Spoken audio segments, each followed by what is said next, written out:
right, so getting into the quarterbacks for this slate. On the high end, I'm definitely fine if you want to go with Matt Ryan or Russell Wilson. Those are both going to be fine plays. Matt Ryan should go off against the Tampa Bay Buccaneers. That's a poor pass defense. We know that. Drew Brees, I don't mind as well going against the Carolina Panthers. That's going to be a fine spot. As always, I really like stacking Jameis Winston. I'll just pull it up because pretty much every slate I've stacked him, and he's just been really dominant. And the thing that's been working is just stacking him, Evans and Godwin, and hoping that one of Godwin or Evans goes off. So that's been a pretty decent strategy this whole year. Then we get into this range. So I find myself either trying to go with Baker Mayfield, who's been over 17 DK points in his last 3 starts. This is probably his best matchup so far. I mean, he went for 17 plus against Denver, Buffalo, and Pittsburgh. Those defenses have all been pretty good this year. So obviously that team and offense is trending upwards. I really like Baker Mayfield as a quarterback play this week. But then we also have Sam Darnold here, who, overall, he's been the more consistent quarterback. Other than the game where he was seeing Ghost, he's been pretty solid.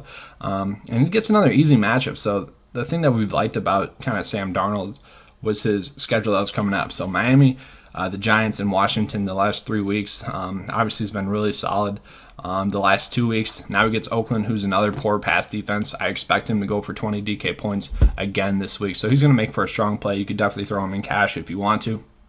We have Carson Wentz here. This is an interesting play as well. Definitely his easiest matchup in a long time. We go back to the start of the season, and this was when his weapons were all healthy, but he was playing some really good football. I'm not going to say that he's playing poorly. We know the situation that's going on there. Some injuries have really hurt him in fantasy football, but this is going to be his easiest matchup in a while, like I touched on. I think he could easily go for 19 DK points, maybe 20.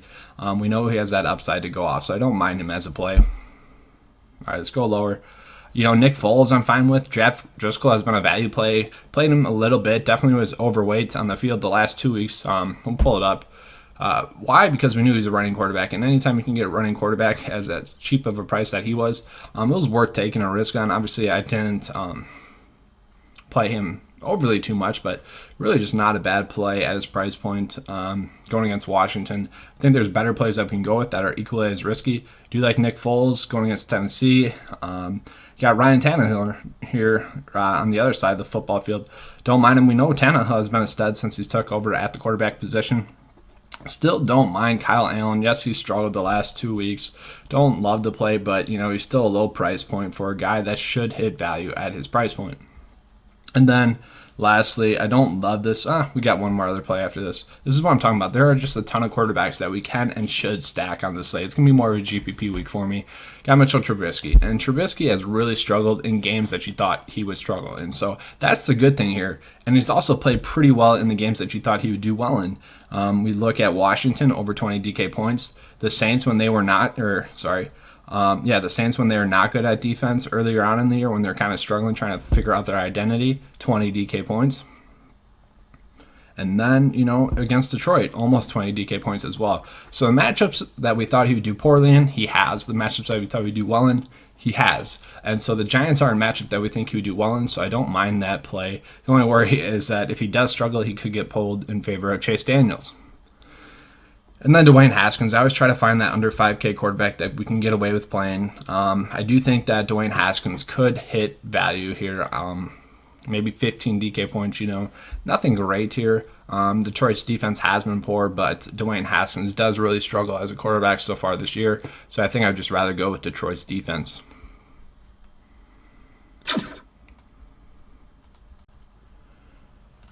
All right, so we're moving on to running back here. So Christian McCaffrey, I don't know if I have to tell you guys this. He's in a good spot. Well, not a great spot, but equally the same as kind of the last few weeks. So I don't mind him as a play. Obviously, if you can pay up for him, you should. I don't think I have to really restate that.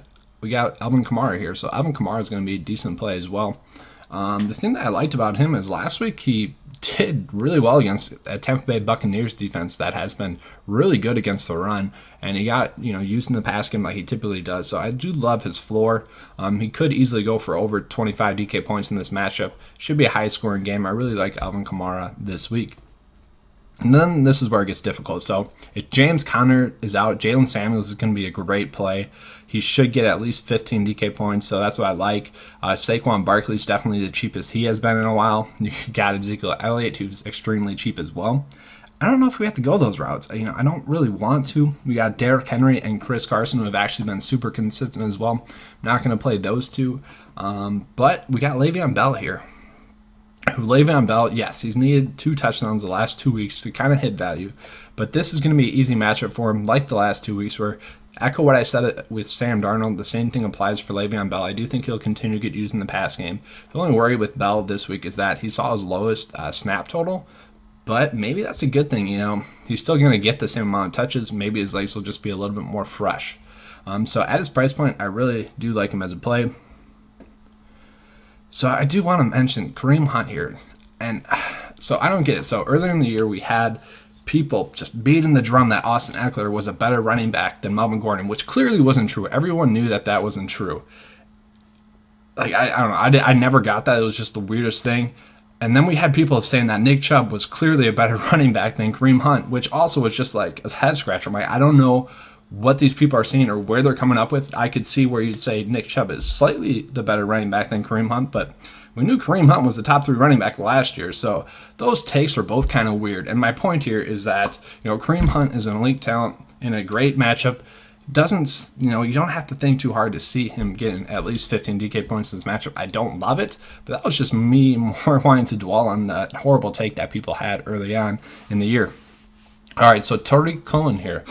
So I played him a little bit the last kind of 2 weeks. I played him in the showdown slate last week, which I ended up working out. But the thing with him is they got to get him involved more in the pass game. They need to start using him in the short intermediate routes like they have the last 2 weeks. I think that will continue, and if that does continue, going against the Giants, he's definitely a little bit too cheap. Ronald Jones I still like as a play, definitely just a GPP play. And then going on from there, there's nothing that I love this low. Maybe Bo Scarborough. He'll probably get talked up quite a bit going against the Washington Redskins. Now, sure, if you are playing Detroit's defense, that'd be the route that I would play, Bo Scarborough. And then I do want to bring up Patrick Laird. I don't think he is going to get the touches. Most of his production last week came at the end of the second quarter and then at the end of the fourth quarter, which is a lot of short dump off routes. But he definitely did look better than Kalen Ballage. So if he starts to finally get some usage in that backfield, don't mind him as a play. But that's really it. See, we don't have that many good value running back plays this week.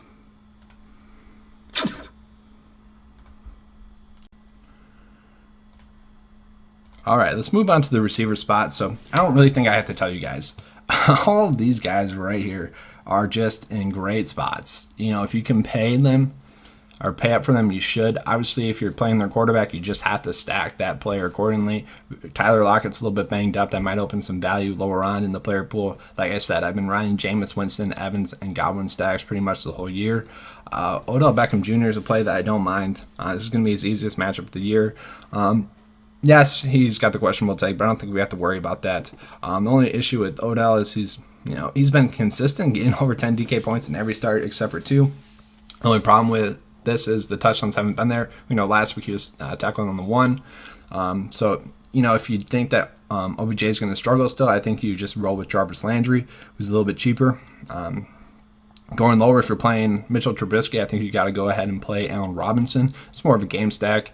DJ Moore finally got priced above 6K, and we've been beating the drum for DJ Moore pretty much since last year at this time. So you guys know how much I like him. I don't mind him in a game stack or maybe like a run it back play. DJ Chark's still going to be a decent GPP play this week. Juju Smith-Schuster, so he's a little bit banged up. We don't know if he's going to play. They are going to be without Deontay Johnson, which would make James Washington down here a great play as well. So pull it up. So, 7.9, 20, 10.9 the last 3 weeks. He has been getting more playing time. He has been getting more targets. Obviously, he's going to be the receiver number 1 in that offense if all those players are injured. So I don't mind James Washington at that 5K price point. Golden Tate, I don't mind. Devontae Parker here. So we know that the Cleveland Browns got pretty banged up last week. They're going to be without Myles Garrett, so that should alleviate some quarterback pressure that they get, which should mean more time for the receivers to get open. Obviously, Devontae Parker has been pretty much a value play for us the whole year. So Obviously, I still like him at this price point. He's not priced up enough, according to what he has been doing this year. The matchup's definitely not the best, but like I said, you have those injuries that occurred recently, so not a bad play. Sterling Shepard here. So Sterling Shepard, it seems like he's going to play this week, and you look at his game log, it's been pretty solid since he's been back.